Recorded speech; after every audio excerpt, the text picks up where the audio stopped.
Tonight we have an awesome panel for you. And I'd like to welcome you on behalf of LA SIGGRAPH and the Producers Guild of America's New Media Council to our panel, Fun with XR Stages. Tonight you'll get to meet some of the amazing technical and creative talent behind the recent move into virtual production. And we're going to focus on XR stages for virtual production and beyond. So we've asked our esteemed panelists to share with us their work in this space, especially unique, innovative, or challenging work that they've done. My name is Ed Lantz. I'm past chair of LA SIGGRAPH and currently serve as a board delegate for the Producers Guild of America's New Media Council. And we invite you guys to come in working in this space. If you're producing in the space, we invite you to join the New Media Council. I'd like to thank both the PGA and LA SIGGRAPH for their support, and the many people, Diana White and Sunil Rampersand, who are behind or supporting the panel tonight. For those of you who are new to virtual production or XR stages, I thought I'd first give a little overview of the space.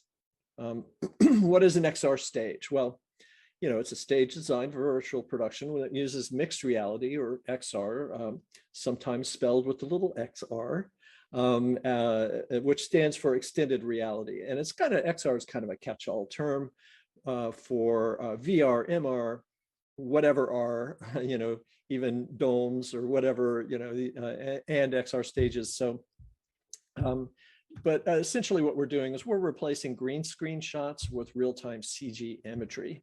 And these stages are most commonly LED, use an LED backdrop and or floor or ceiling. There are XR stages that use green screens, for instance, where you can extend off the set and see the green screen image keyed in real time as well.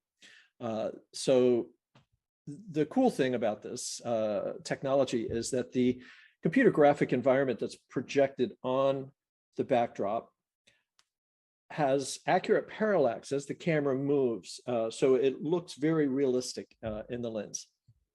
And so these environments typically use Unreal Engine, Unity, or perhaps other game engines, Derivative Touch Designer I've seen use to do the real-time CG. You know, briefly, some of the advantages of these stages are that because you're projecting maybe even the sun and the clouds and cars passing by or whatever's being projected, the light from those images on the LED screen are casting light into the scene. So you get a very realistic lighting, and it minimizes how many lights you need, and you can change the lighting just by click a button basically, and the sun moves over here, right? So you can actually adjust the lighting dynamically right on the scene itself.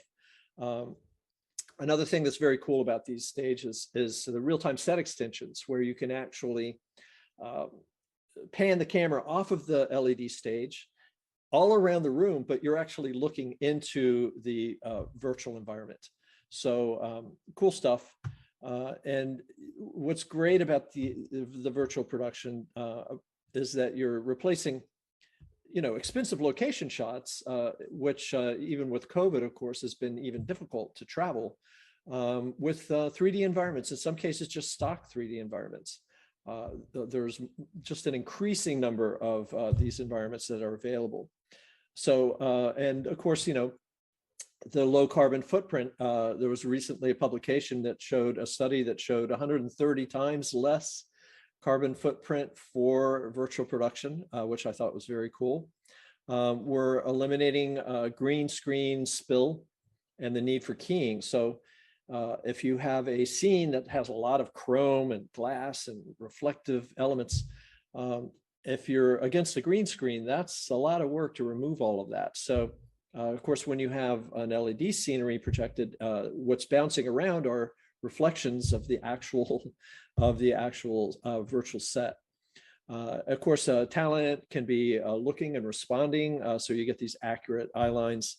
And, these environments are built in advance and can be reviewed and fine tuned, and lighting can be adjusted right on the set. So, and of course, it's all in a VR environment, a virtual environment, if you will. So you can actually have elements of the set that are augmented reality, that, in other words, you can have, well, even avatars of other characters or mocap puppeteered characters in the scene virtually with the real live actors. So it's cool stuff. Couple of different types of stages. In general, you have permanent or pop-up. And of course, the permanent stage is just like a studio. The pop-ups are cool because, of course, you can co-locate it with a production, so your talent doesn't have to fly to LA if they're shooting elsewhere. Customizable, scalable, like that. Applications, wow, this is where I'm interested to see myself some of the cool things that our panelists are doing in this space. But in general, feature film, television, live shows. One of the exciting areas for me, I work in immersion domes. We've been putting domes in the metaverse, domes in the realverse, merging them together. There's LED domes now. So I love the idea of hybrid events where you actually have one of these stages, perhaps with a live audience, but it also is being presented either in a VR headset or in a metaverse type environment. So fun stuff. So let's start out with Rene Amador. Rene was kicking around LA. He's, I think, the first I saw anybody promoting this technology in town.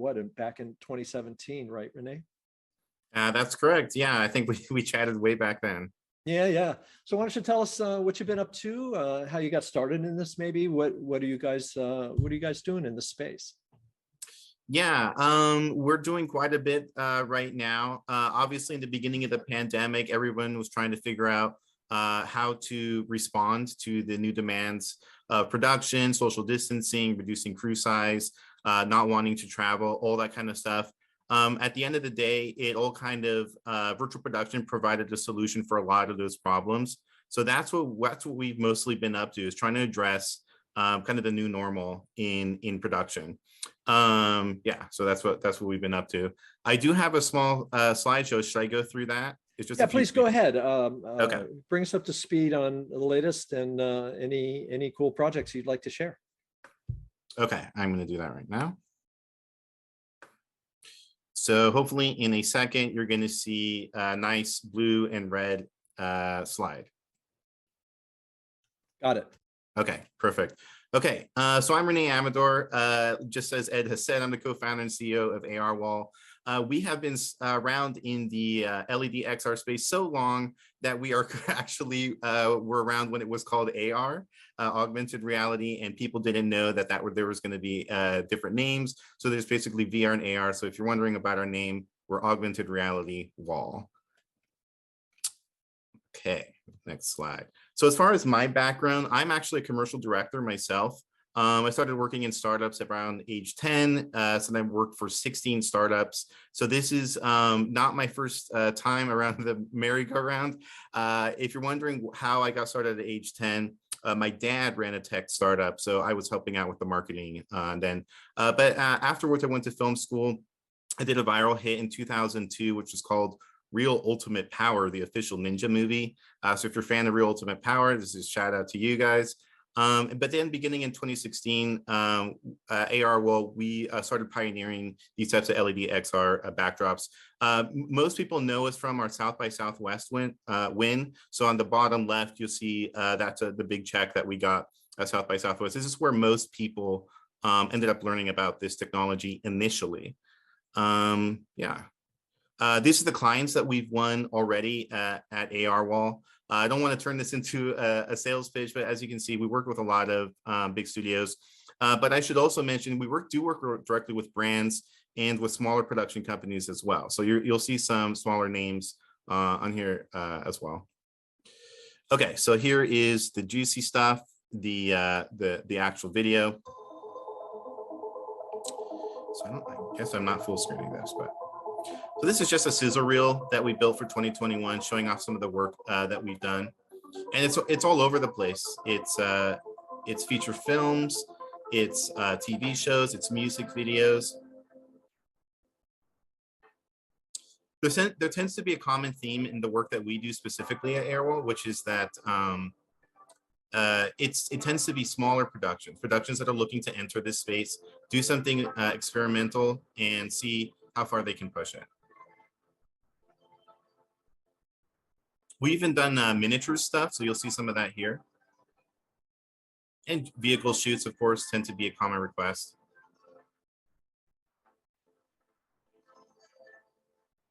Okay.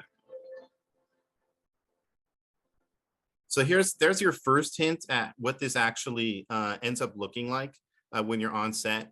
So you'll notice there's a single wall. We generally use a single wall or a small number of walls to achieve the entire illusion, and then the rest is production lighting. In some instances, we'll do more than that, and I'll show you what that looks like in those times. All right, let's see here. So I also have a what is virtual production slide. I just tend to say that it's using real-time tools to achieve a cinematic vision. There's other definitions out there, but that's a good one. This is the most basic kind of setup that we do. If you're interested to know how do you scale this down to the absolute minimum for your production? You know, you just want some medium shots, some 2 shots. You need a dialogue scene. You don't want to go out there to the location. How do you get it simplified down? This is kind of the most simple version. So there'd be a single box driving the graphics. There'd be a single wall. There'd be a couple trackers and base stations. And this is kind of the size that we recommend for the minimum, 20 by 10 foot, 1.5 millimeter pitch. There's a lot of different thoughts about pitch size in virtual production. At ARwall, we've standardized 1.5. That's very tight pixel density. One of the things that I definitely should mention, which is one of the more controversial things in the industry, is whether there's actual cost savings involved with using XR. So we did a case study on a project that we completed for Netflix and NBC Universal, in which we proved that yes, there was a cost savings of 62 to 73%. And if you're wondering how we found that out, it was through lots of deception and fake bids to try and create real integrity in this effort. This case study is on our website if you're interested in taking a look at it. Just some tips for XR. This is fun with XR stages. So I wanted to be clear, this is how you have fun. These are the expectations that you should kind of have. As far as crew, there's generally 4 crew that are on set. This is kind of how, what their different skill sets are and how the cross breaks down for them. And here's some tips for XR. One that I'll highlight here that is really the most important one. Everyone here is going to mention this. So this you see as a common theme is you need to rehearse. You need to rehearse from a technical perspective. And that's really important. And that's one thing that a lot of people need to realize. This is a new technology. So your department heads are going to be confused initially until they have experience with the technology. It's just a different cadence on set. And we can get into that if you guys are interested to know. The other thing that I'll mention is that we do have a kit for home use. So there's going to be one major reveal from me during my segment here, and that is that I am currently on a virtual stage. So actually, here behind me, I am showing off our product AirFix Home Studio. So we have here is a virtual stage that I'm on. So if you're wondering what I'm showing here, I'm actually in front of my TV at home, in my living room, sitting in front of my TV with the camera framed up here. And so I've got this kind of little office. If you're wondering, do I do this during meetings? Yes, I do. I do sometimes do this during meetings. I have different lighting setups here. And, one of the strengths of the XR technology is definitely you get parallax. Yeah, I know the apartment was too nice. Somebody said in the chat, the apartment was too nice. Exactly. And it's also what time zone am I in? If I'm in late, it's I'm in the middle of the Pacific Ocean or something. So you can see that one, not such a good fit. Here I have more of a night scene. You can see it takes a little bit for the lighting to snap in. Oh, that's a very nice look. This would be much more believable, right? The other thing I can do here is I do have full control over the defocus and that type of stuff. So this is an example of the type of how simple it can be. And if you're wondering what's going on here, I'm sitting here with my keyboard. I got a cheat sheet of all the hotkeys, and then I have different scenes and stuff. So like here, I want to be outside. We have a little transition graphic here, branded. We've got to get it branded in as much as we can. Okay, so here I am. I'm in a nice city block, and I'm gonna fly around here and see what's going on. So, if you're wondering what this is like as a performer or as a director, you're literally just WASD and arrow keying around. That's what I'm doing right now. And then I'll find a spot. So let's say I want to pretend like I'm on the balcony of like a building. So I'm like gonna be that type of thing. That type of thing right there. And you know what? We're in the nighttime, so I'm going to change it to night. So this is, a lot of people, when they think of XR, they think of parallax, like parallax shift. But the other thing that you have to think about is these real-time changes that you can build up here. Okay, the question, what are the specs of the wall behind me? This is a beautiful consumer-grade 4K TV that you probably have something like this at home right now that you'd be able to do this on. And then I just want to be clear, there's lots of scenes. We have 10 different scenes in this pack. And what's happening here is the things that you would normally associate with being in Unreal Editor, we took those tools and we brought them in engine. So like here we have like this is the calibration tool. This is all in engine. Today I did not open Unreal Editor. So it's not a requirement. And so that's our software ARFX, if you're interested. So this is the type of thing that we're using on set. I think it's just another scene here. I'll show you the variety. Not a natural environment. Again, we can change the lighting if we want. So all this stuff is this. You can see how fun this can be, and fun with XR stages. I've got to show you guys a live demo of what it's like to actually be on set.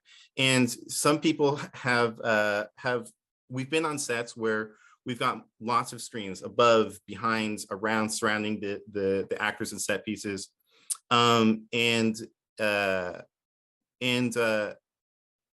The other department heads basically say, like, you guys have too much power, you're gods, you can do anything, you can change the color temperature, which we can do on the fly, you can change lighting and position of the camera. And it's almost like the rest of the crew is almost on this flying carpet that we're kind of controlling. Like if you think of the space between the screens as this flying carpet that's kind of just going anywhere we need it to go, and doing anything that we need it to do. Like moving up, getting this kind of really cool, really cool look there. So yeah, that's what we've been up to at ARwall, which you can see here. It's a combination of technical and creative. There's a certain point here which you're doing a technical setup, all the way up until the beginning of tech rehearsal, which I mentioned is a crucial part of the process.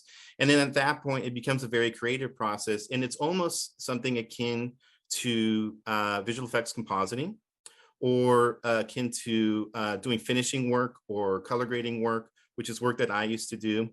And I think for those folks that really like color and lighting, this is a really interesting space to be in, because you get to play around with a level that you usually don't get to. Like, how many times have you had the chance to get a bunch of spotlights out in a forest like this and light it up just the way you want? You have the opportunity to do that with this type of technology. So that's, I think, the most interesting part from a filmmaker and producer standpoint. Well, it's really awesome, Rene. Great demo. If anybody didn't know what VR production, virtual production is before this panel, I think they got it now, right? There was a question about the distance between you and the monitor behind you. I would say I'm about 18 inches away from the monitor. Oh, okay, really quite close. So here's the interesting. I'm gonna get a nice a scene up. Okay, so I'm gonna break the illusion for you for a second. So here I am in my living room. And as I move I still have a tracker on this camera. I just use my laptop. As I move the camera around and the tracker around, we're getting the illusion behind my TV. So even if you're not moving the camera, you still get a perfect perspective. You get the real-time control. So a lot of people, they ask, well, I'm not really moving the camera. Am I going to get any benefit out of this? You definitely are, because the perspective point here from the camera's perspective to the scene is going to be perfect in any case, which is something that you don't get from traditional video content playback or translates or that type of thing. Excellent, excellent. Well, thank you for that great presentation. Bring up Jeroen Hallaert from PRG. Jeroen and I worked on a project early part of last year. Very impressive with what PRG is doing in this space, and including building these stages all around the world. So Jeroen, why don't you fill us in on what you've been up to? Yeah, absolutely. Thank you for having us, Ed. Mm-hmm. I'm Jeroen Hallaert. I'm with PRG. For those not familiar with PRG, PRG is a global company that works in production. Aside from just gear rental, we are active on Broadway, corporate events, and in the entertainment world. The entertainment world kind of falls in two big legs, one being the live music scene, and then the other one TV film.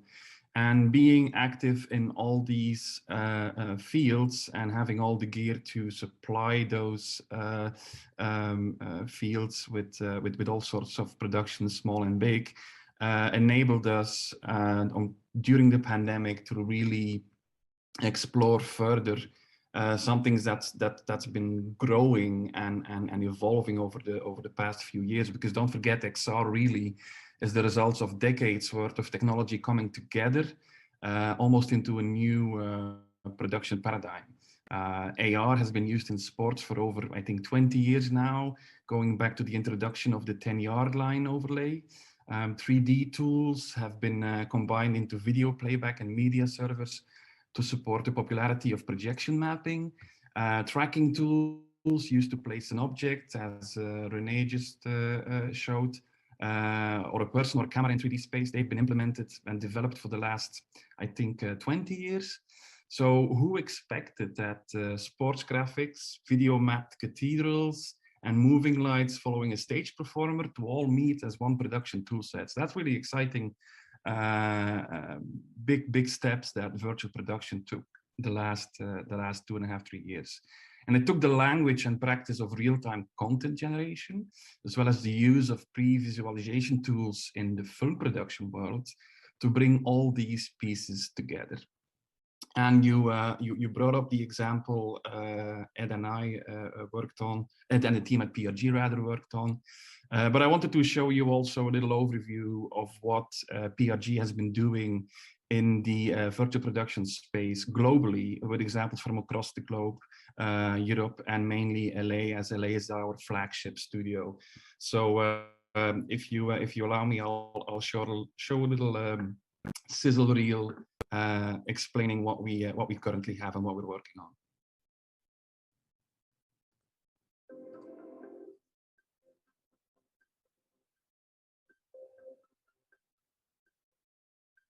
I'm Erin, and I'm here at PRG's virtual production. Share your screen. We shoot all kinds of content here: music videos, performances, scenes for film and TV, commercials, and product launches.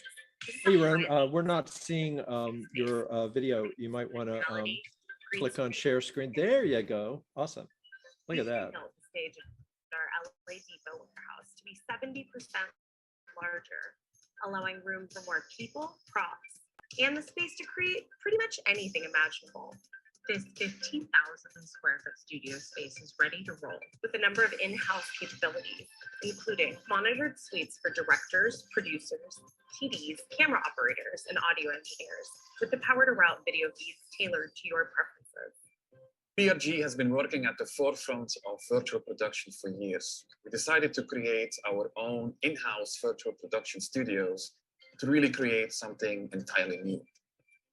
Our virtual production studio utilizes a mix of virtual or shot backgrounds, cinematic cameras, intelligent lighting control, game engine technology, and a Stipe bedside tracking system. The technique combines real-time game engine animation using Unreal or Unity, along with LED screens and tracked cameras to deliver visual effects live and in camera. Virtual production and in-camera VFX are here to stay. It's ever evolved too, and we've only just begun tapping into its potential. You'll have access to every facet of our groundbreaking creative solutions, extended reality, virtual backgrounds, and our enhanced environments car process. I'm Scott, and today we are at PRG's virtual production studio in Los Angeles. However, our driver, as you can see, is in Las Vegas.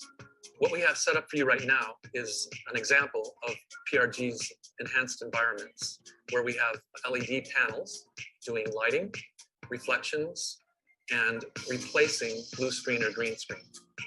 We can and have done a wide range of projects here, whether it's a big movie or a small commercial. The only limit is your imagination.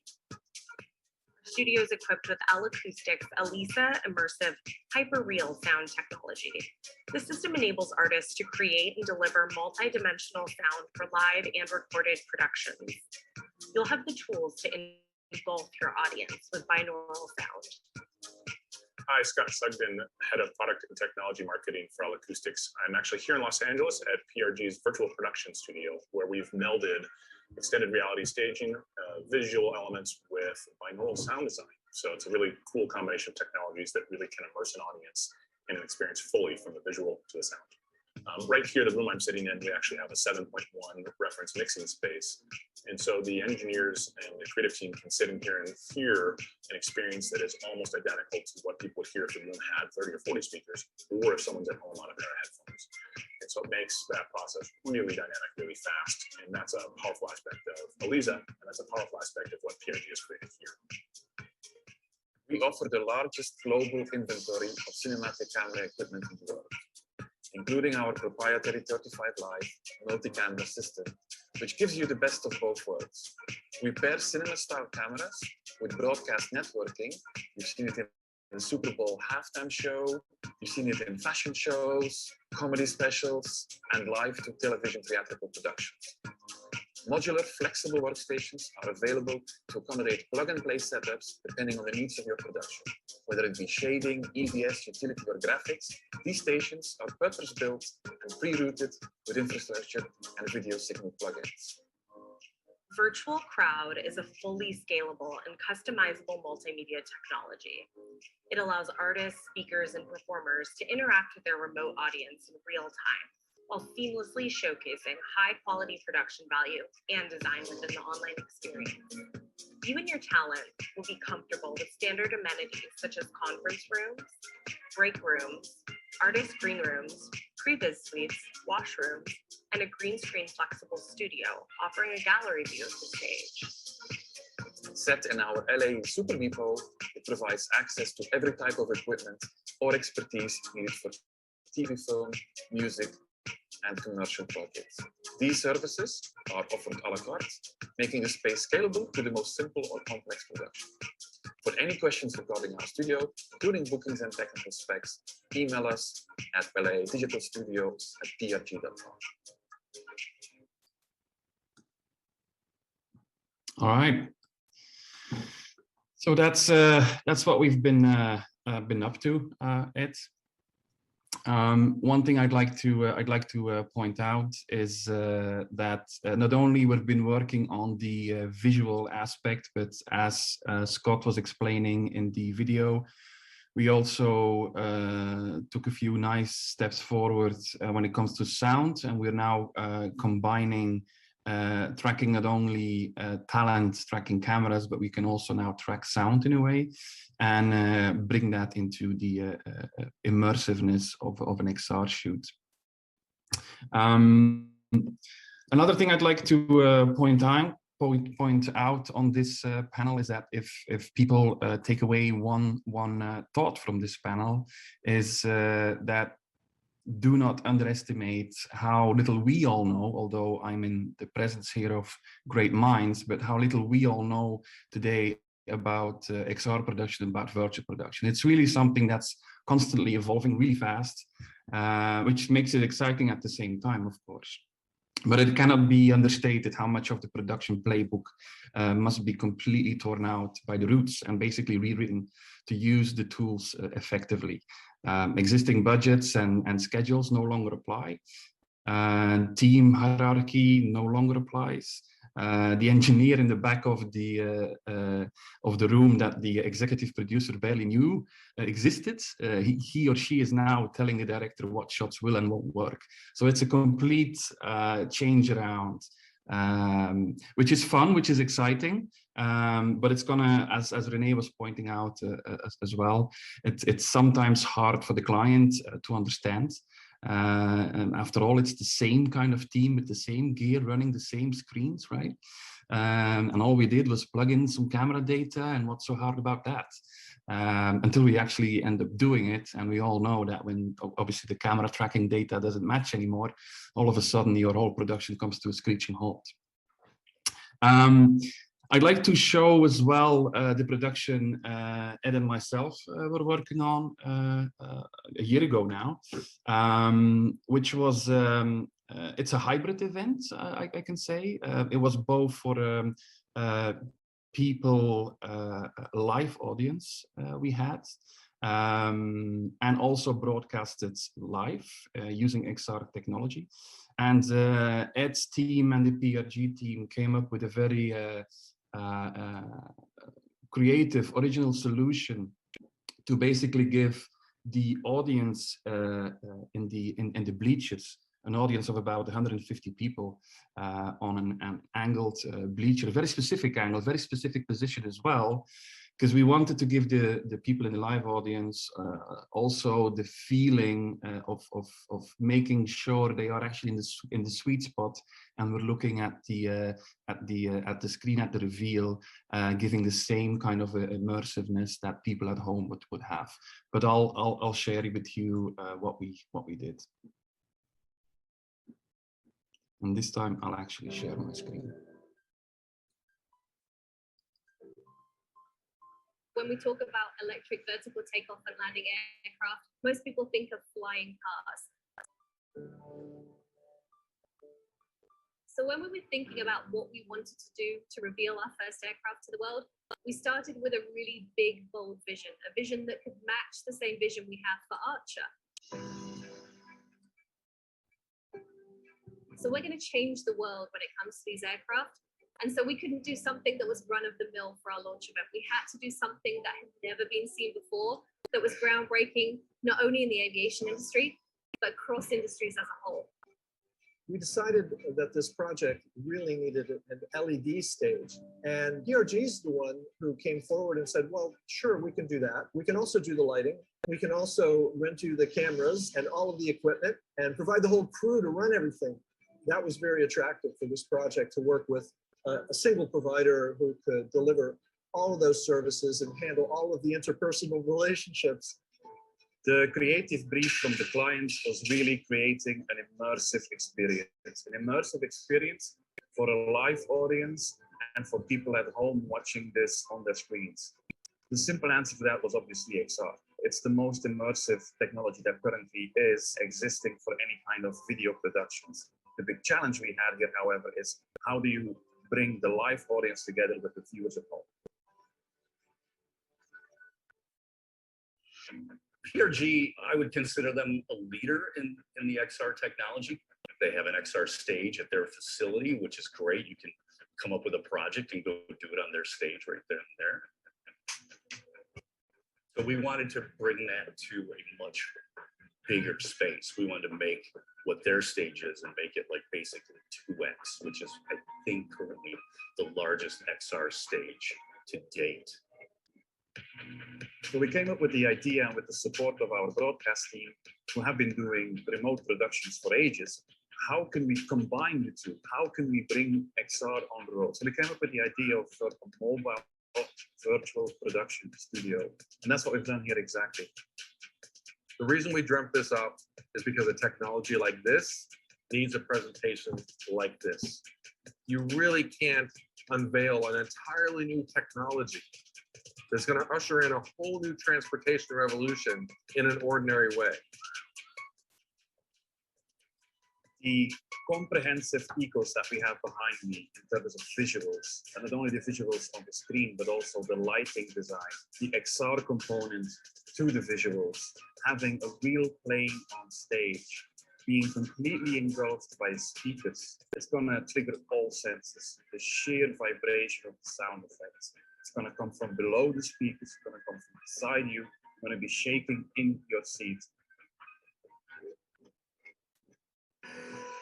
To really immerse or envelop the audience. What we're deploying is an ALISA system. ALISA is an acronym that stands for Electroacoustics Immersive Sound Art. We're actually using our binaural ALISA processor to allow a capacity or format for people to broadcast spatial mixes to remote audiences. What ALISA allows us to do is to create a soundscape environment for the content to be immersed around the audience area. The person that's speaking moves from house left to house right, and that translates directly of their actual physical location to where they're located within the frontal system.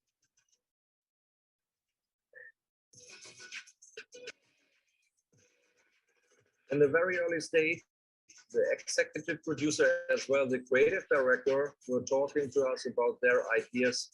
We were sitting at that table when they were transitioning the dream to a technical concept. The event tonight could not have gone better. Everything from the production side to the team that produced the event to the live stream, everything was absolutely flawless. And really for us, that was very important. We have to make people believe in our products and believe in our technology. And that starts with the way that we present ourselves to the world. And we had a phenomenal team at PRG who were behind making this idea that we had 7 or 8 months ago, a reality that what you see behind me tonight. So thank you, yeah, Jeroen. that was a nice example of the hybrid possibilities of using XR, and I think that's going to play an important role for us as a company as well going forward. Aside from obviously being very active in the pure film and TV world, scripted TV world as well. So with that, I think I am at the end of my time here. Indeed, perhaps a bit over, but thank you for sharing that. Next up, we have Berto Mora. He's a creator with All of It Now. I know All of It Now is the brains behind many of these projects. And so, Berto, why don't you tell us about yourself, what you do, and All of It Now? Hey, thanks for having me here. Really appreciate it. Yeah, so my name is Berto Mora, and I've been working in the industry at least in technology for the last 10 years. Started probably in 2008. And I am now a partner owner of All of It Now, which is kind of like a hybrid creative agency that specializes in bringing new technologies to live entertainment. So in the last couple of years, we've been beta testing a lot of the software and a lot of the technology that's out in the market, specifically media servers and camera tracking systems, and also real-time engines. So our background really stemmed from a lot of real-time graphics. We used to write our own shaders and things like that because we were visual artists, creative coders, and we've always loved real-time. At the time, a lot of the real-time stuff, was very minimal. It was just like a shader from like ShaderTour or something like that.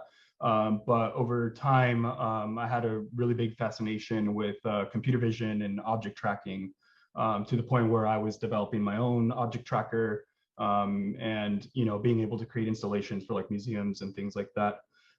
So at All of It Now, we specialize in content creation for a lot of these entertainment projects, and the last couple of years, as I mentioned, we've been working with a lot of companies like Disguise, Stipe, which is our primarily tracking system, which we have a partnership with on a lot of beta testing and R&Ding for them to be able to make sure that this technology is production ready.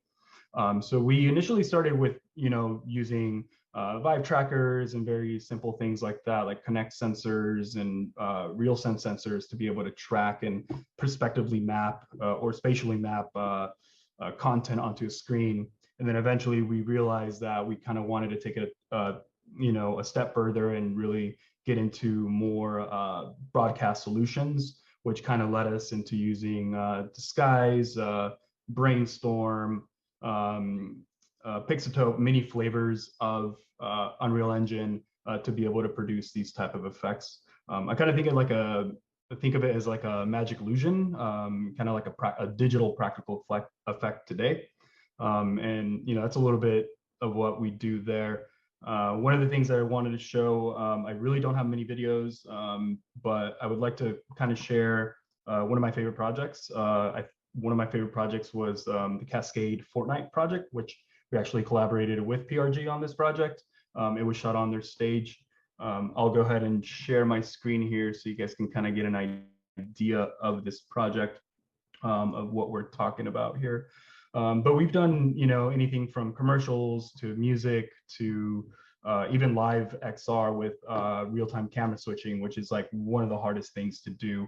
Luckily enough, we worked with Disguise to be able to do these type of effects and to do these type of workflows. But they're very, I would say the word fun is a little misconception, especially if you started doing AR when a lot of these tools didn't really exist back like a couple of years, 2-3 years ago. But I'm going to go ahead and share my screen here. Hopefully it doesn't fail, as you know, with these type of technologies that usually happens. But I will go ahead and share. Hopefully you guys can see my screen here. And yep, all good. Awesome. So I'll just start it here. So this project was a combination of live performance along with real-time rendered content and also XR. So being able to kind of take all of those aspects of the workflow and putting it in one project.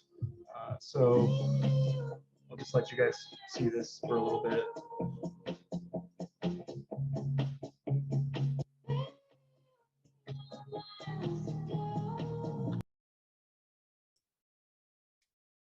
Make sure you're sharing sound and also optimizing for video, Berto. Okay, can you guys hear that?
So yeah, so there's a little bit of that project there.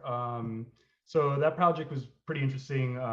It was for Rocket League Fortnite in collaboration with Cascade. The coolest thing about that project was that it was actually shown in game in Fortnite. So you were able to actually go into the game of Fortnite and go to Party Island and watch this virtual concert.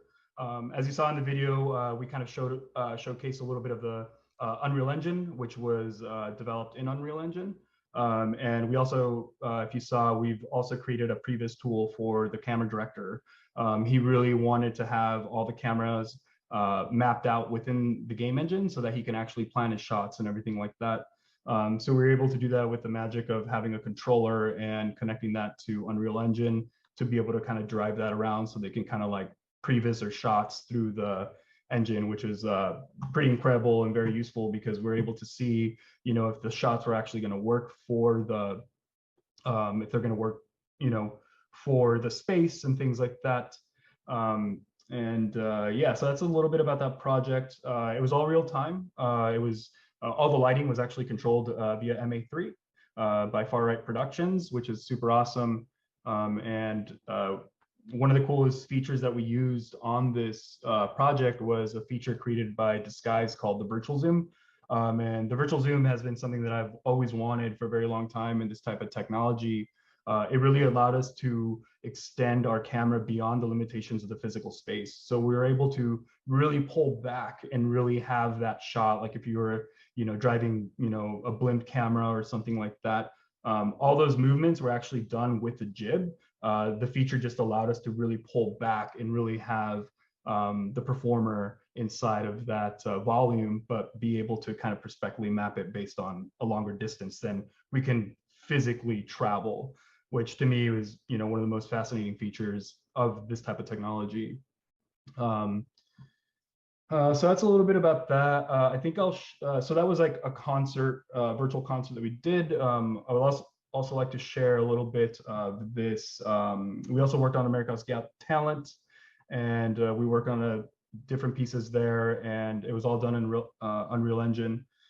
We've used other real-time engines, but today we feel like Unreal Engine is the standard for this type of work.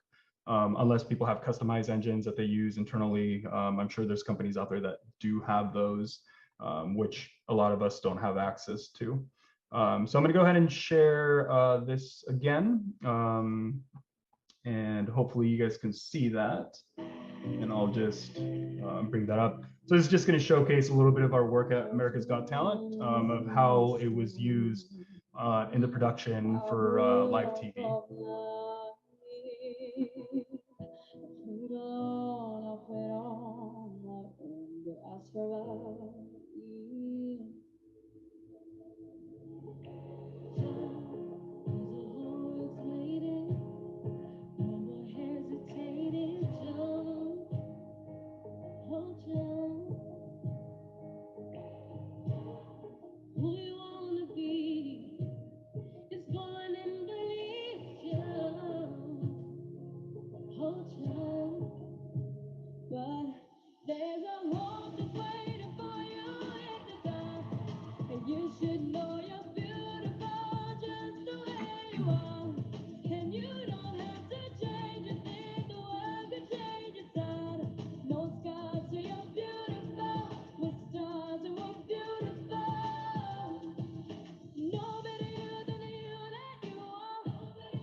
So yes, that's a little bit of our work today.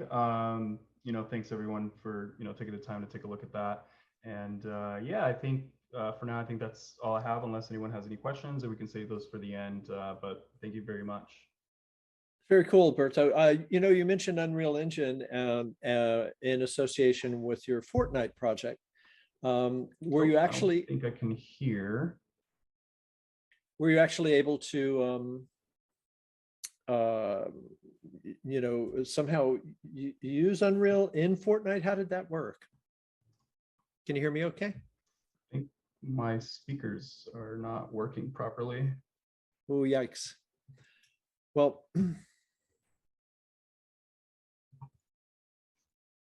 perhaps we can come back to you. And we'll have a Q&A at the end, guys. So we'll all be able to ask more questions of the group at that point. So yeah, I'd next like to bring up Valerie Johnson-Redrow. Valerie serves with me on the board of the New Media Council and the Producers Guild and of America. And I know Valerie from way back. She's been in immersive media and themed entertainment. She did King Kong 360 and lots of cool projects. So Valerie is now working on a project called Vista Stage. So why don't you tell us what you're up to, Valerie? All right. Well, I did get into this virtual world production through immersive entertainment, working as a Walt Disney Imagineer and for Universal Creative. So I learned a lot of the skill sets that are used and all combined. So it's kind of what Jeroen was talking about. You know, you didn't realize that, oh, I've worked with motion capture and I've done that and camera tracking. So it all has combined. And I was invited by Johnny Gibson, visual effects supervisor and art director of VFX at Monolith, to join around 6 months ago. So I've been working with, you know, these incredible people. For example, the founders of Monolith, that I'm going to segue to a Vista Stage in a minute, but you know, Monolith has the experience providing all the LED tech for film and TV. And then XR Stages has the brand and agency experience with commercials and music videos. So our founders, Fred Waldman, Marty Wickman, and Bobby Finley, were the volume architects for The Mandalorian, First Man, Murder on the Orient Express, as well as the interactive light box for Gravity. So I'm just in the midst of, you know, these pioneers. And now Avista is the new partnership between Monolith and XR Stage. So we're in Pacoima at line 204. It's a 120,000 square foot facility, beautiful. And our stage is 6,000 square feet, about 22 feet to the grid. And our LED wall is made of over 900 row BP2 version 2 panels, kind of an upgrade from what was originally on Mandalorian.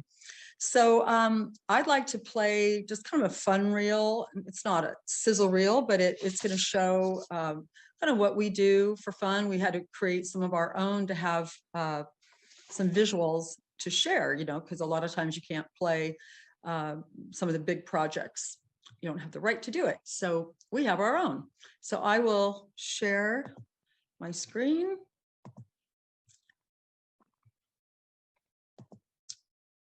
This up big. So we thought it would be fun to, you know, recreate a scene from The Wizard of Oz to meld the practical world with the digital world.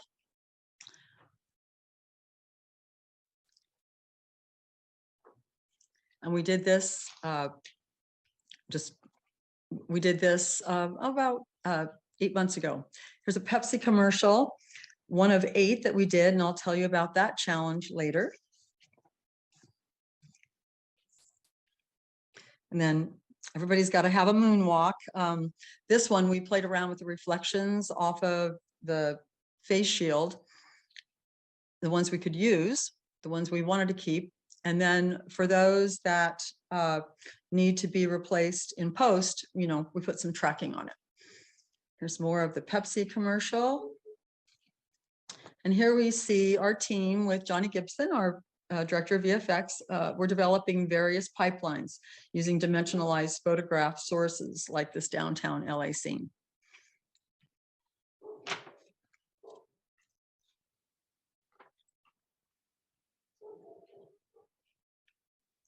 Then on this soccer field, it's an example of an action scene with a Steadicam where, you know, requires special attention paid to latency so that the scene render stays in sync with the quick camera motion.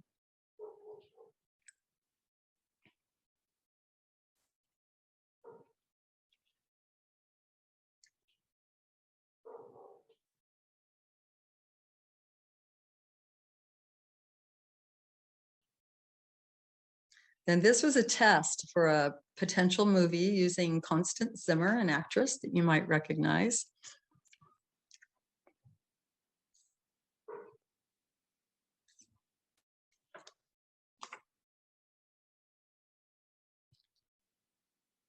And then here we're playing with color matching and experimenting with bright specular surface reflectance.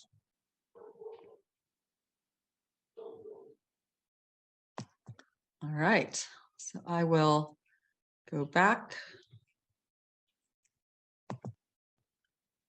to stop sharing.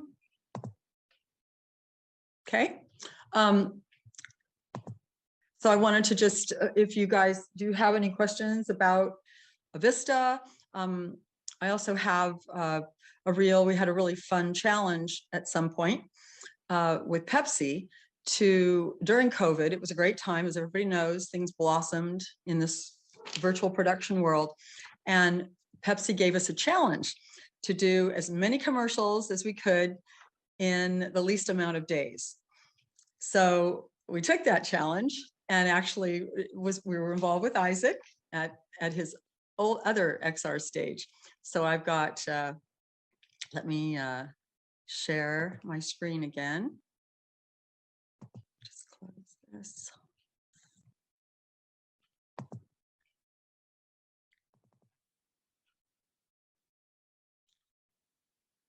Wait, did I share? Not yet. Sorry. Let me find it. Okay. So I'm gonna just do this. Zoom has turned us all into video producers, broadcast switchers. Hey, sorry. Yeah. So I'm just going to let this roll because it's a good example, kind of befores and after, showing you what the virtual screen was.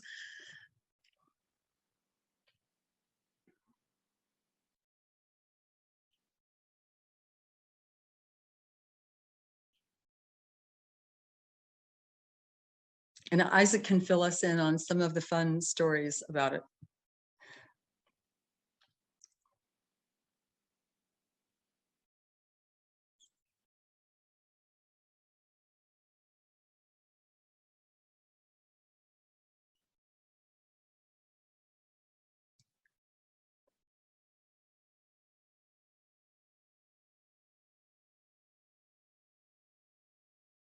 So it was a small crew, again, 8 commercials in 3 days, all shot in the same space.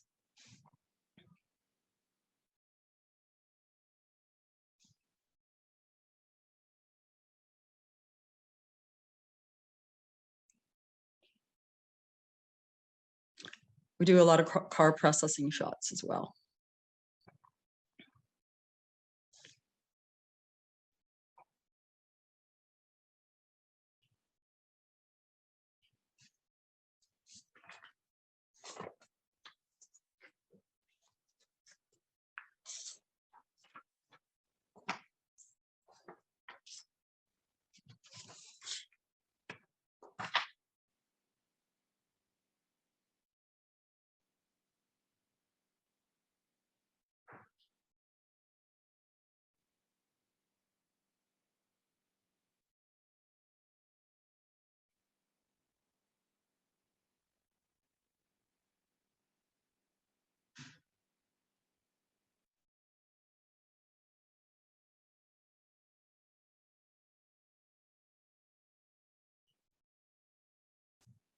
All right, I think you get the picture. That's great, Valerie. You know, I had a All question. It went very quickly. The Wizard of Oz scene where they're standing in the poppies. Do you have a physical props there for poppies in the foreground? Was it? Yes, we did. Mhm. So we were blending, the flowers in the front with the extension in the back. Very cool. And I suppose it's also possible to do like an AR overlay as well, depending on the shot. Probably, yeah. We did a lot of these tests. Love the video, please. Oh, I'll see what I can share. Yeah. So anyway, again, we're all constantly testing, trying to find new pipelines. We work in the game engine if needed, and otherwise, we're trying to find other methods as well to get photoreal happening. And so it's always a challenge. So everybody's always got a different goal. So really what Monolith, Avista, all of us do is to really try to work with the filmmakers and find out what the goal is and find out how big your volume needs to be.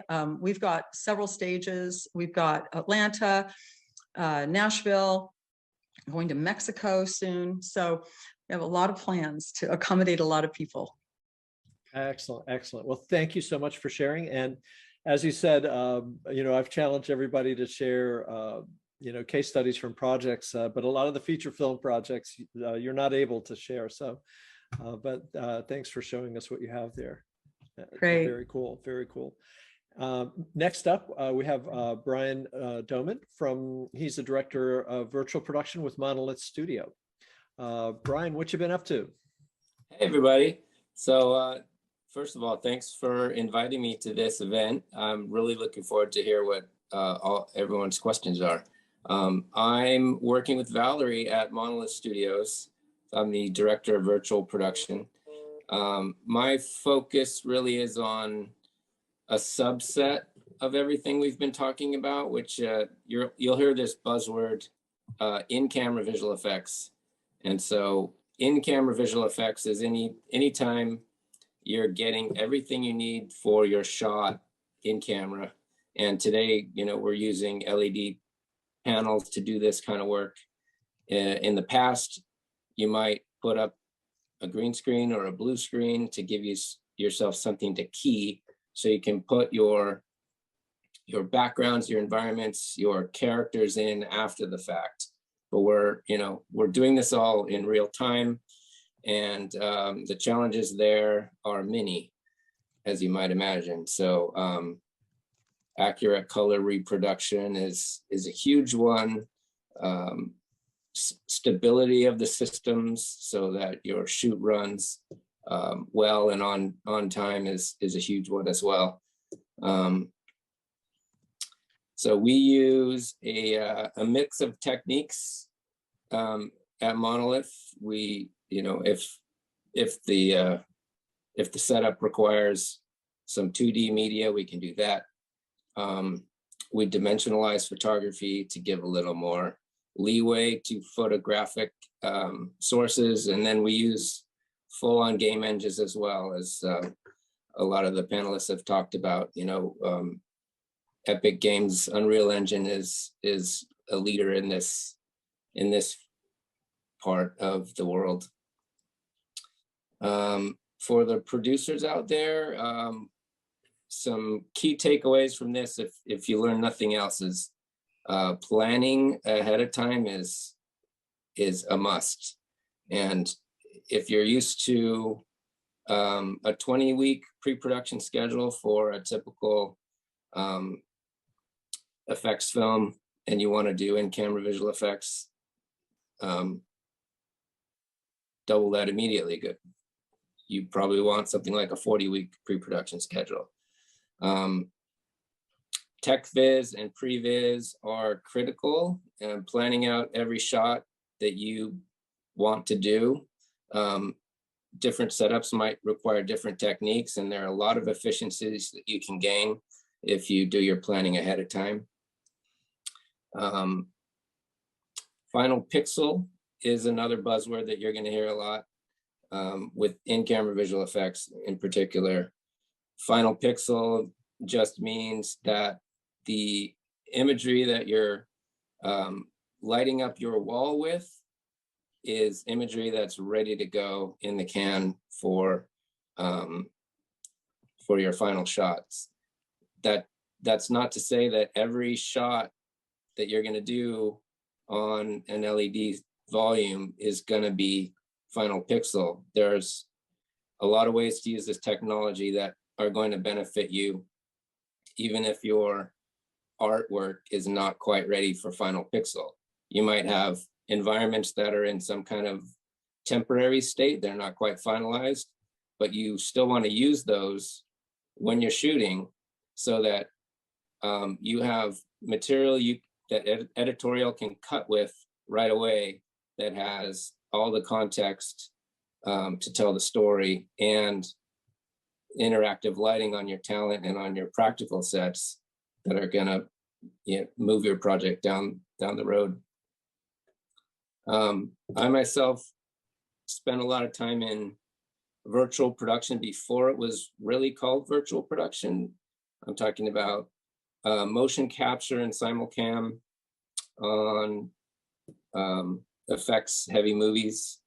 One of my favorite projects from a long time ago is called Monster House, and that's a project where we used a lot of motion capture. And then after the shots were done, we did virtual camera in sessions using another display engine. At the time, it was called Motion Builder. And so that was also virtual production, but at the time we didn't really have a word for that. My first use of Unreal Engine was on a show called Welcome to Morrowind. It's a Bob Zemeckis production.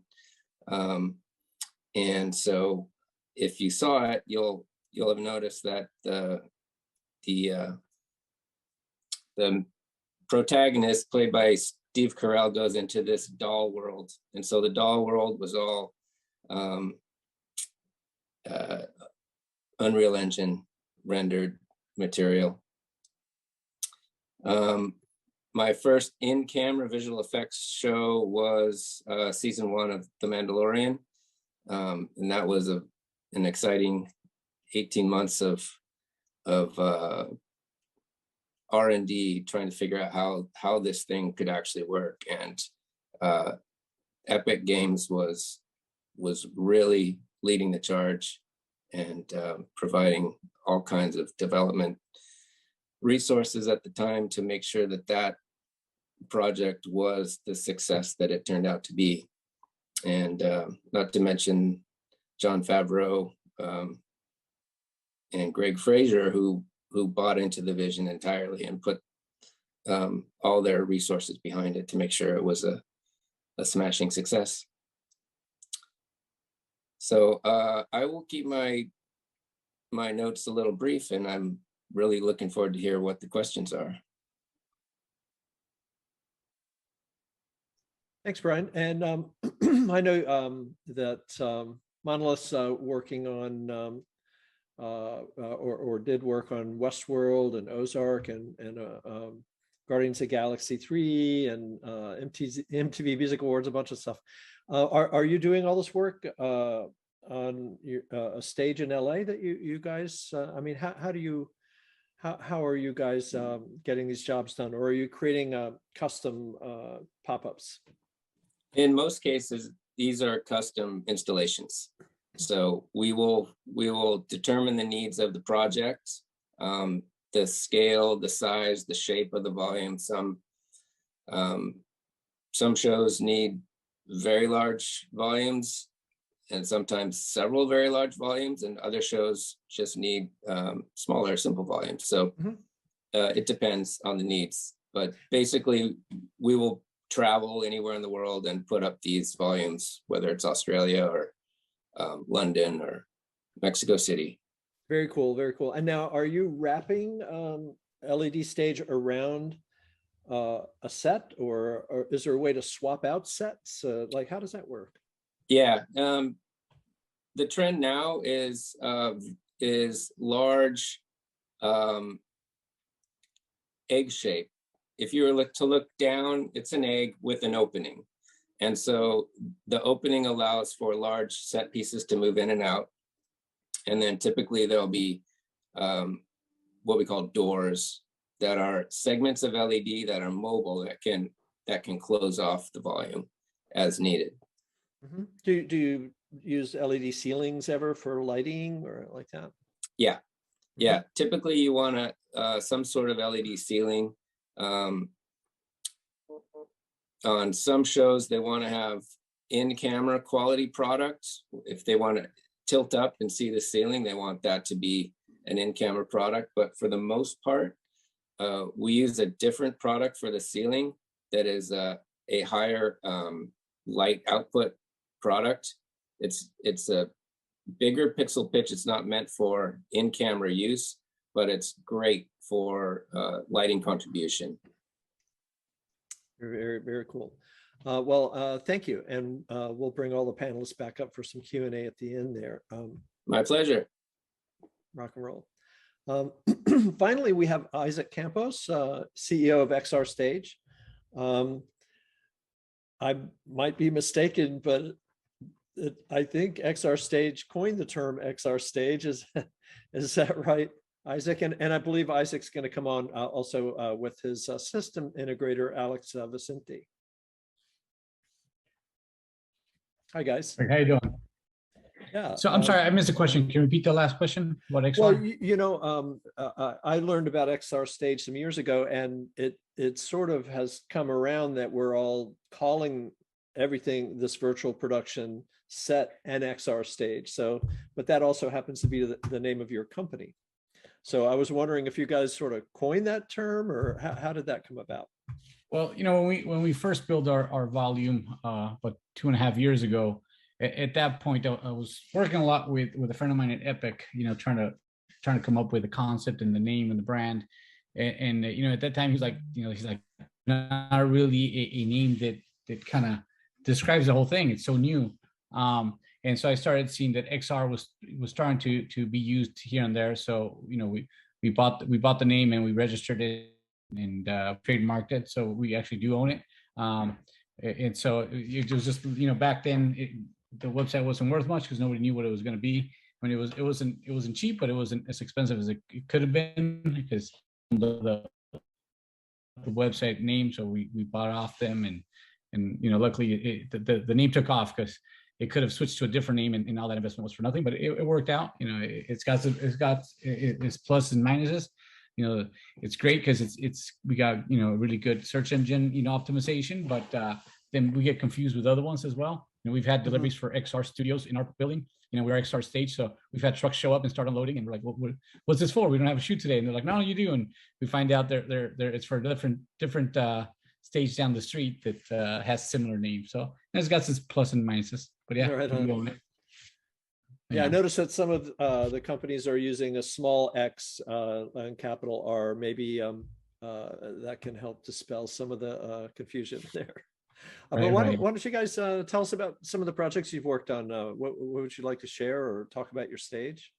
Yeah, I guess we could divide this into two. Alex is more on the technical side. I do get into the technical side, but not as deep as Alex does. So anything technical, he can share more and explain how we got there. I could kind of maybe talk a little bit about XR Stage and our progression. And then from there, I guess Alex can jump in and talk about technical. And, Great, well, take it away. Okay, so we had started looking at building an XR Stage close to about 4 years ago. Again, a friend of mine works at Epic, and he was kind of showing me what was coming down the pipeline. But at the time, we were going 100 miles an hour just doing live events. I've been in the live event business for 24 years.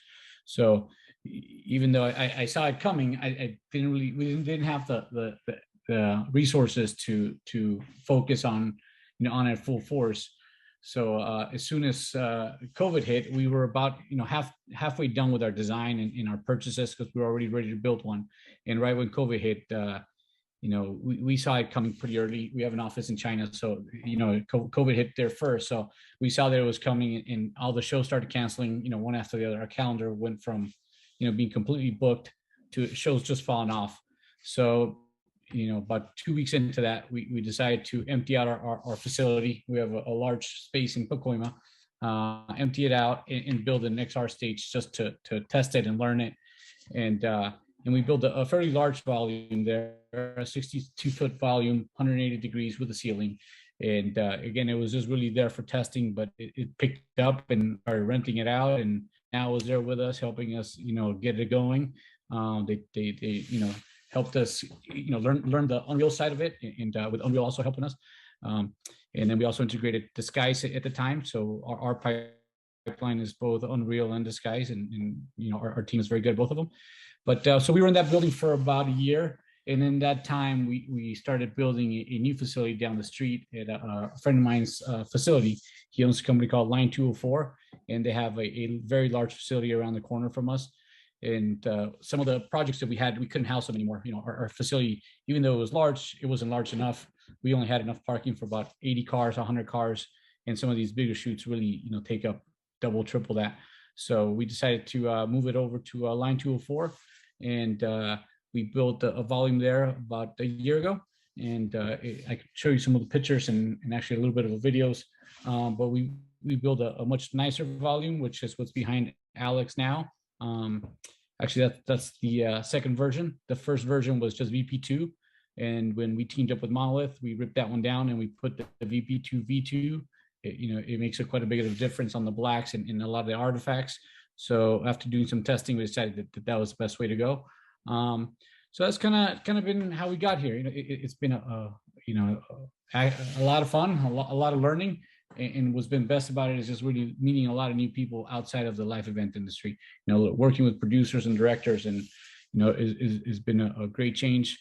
Earlier last year, we got the chance to go to Mexico, a project that we worked with Monolith as well. When we went to Mexico City to shoot a feature film for a large producer. We can't really talk about it because that hasn't aired yet, but that was a pretty challenging project to get all the gear there, get all the staff there, get it up, and really work with a local team to operate it, and with some of our teams. So that all that's been a lot of fun. But right now, just like to go to a quick video, and then after that, I'll let Alex kind of talk about the tech and our design. But here's a quick video. I'm going to show two videos. The first one is a little bit of what Valerie already showed about Monolith in XR kind of combining. And then the next one, I'm just going to show some of the tests that we were doing with one of our clients. We did a test video with Framestore, one of our really good clients that does some great work. But here's the first one. Let me see if I can share it.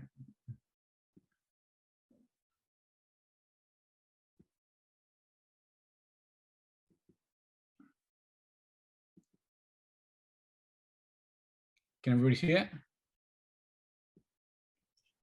Yeah, it looks good, though we're not getting sound, I don't think. You want to make sure that you go into review options and share sound. Here we go.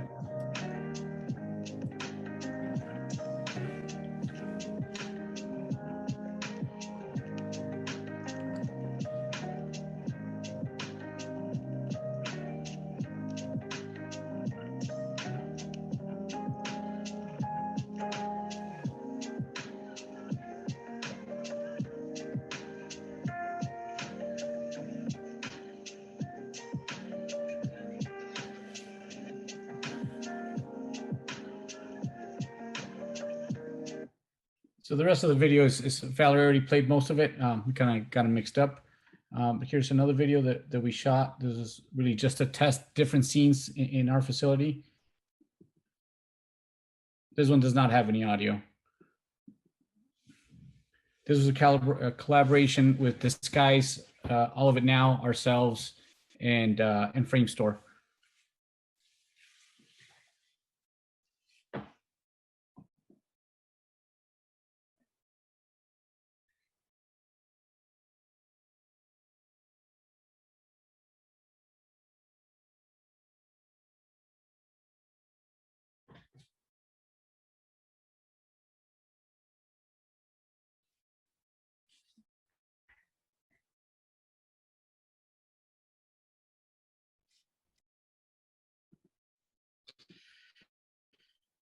So yeah, that's pretty much it. So I'll turn it over to Alex. If you have any technical questions, he can answer any of that. Yeah, part of being involved in virtual production is that being on the leading edge of this new technology that we're all involved in is having fun with all the new challenges. All, as Valerie and Berto and other people have mentioned, every client brings a new wish or a new goal, a new project, a new need that they have to make their project work.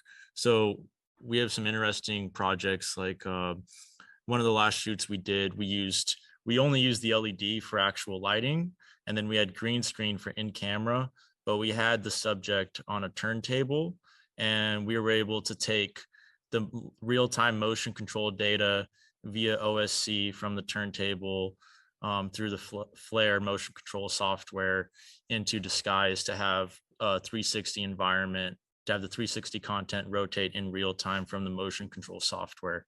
And to make that happen, we had to work with the Flare programmer and add a few more lines of code the week before the shoot. So there's fun challenges like that push innovation forward and make new things possible, like making turntables interact with the LED environments in real time.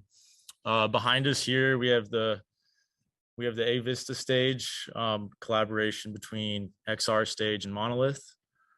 So this is a combination of the Row BP2 version 2 panels. It's a 2.8 mil seems to be the best balance between color, light output, and resolution. And then on the ceiling, which we're in the middle of upgrading the ceiling to a full cap, but it is a CB5, so it's a 5 mil resolution ceiling. The walls all get to 1600 nits brightness, and the ceiling gets to 6000 nits brightness. So that's why we use a different product on the ceiling. It gets a lot brighter, like Brian was saying. We have a combination of technologies on the stage. So we have a whole render cluster for Unreal Engine. So it's 6 render nodes for the stage plus redundancy.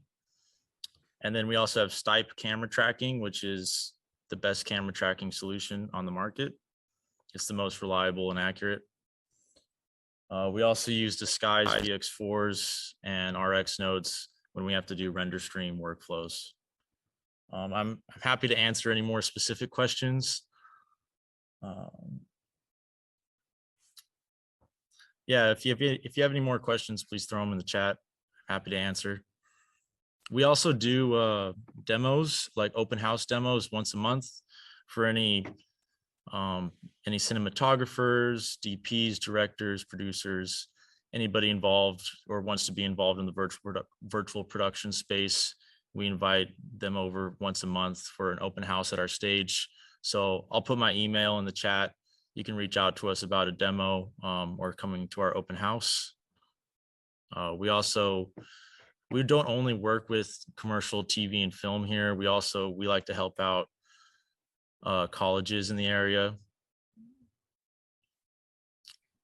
That's great. That's great. Well, thanks, guys.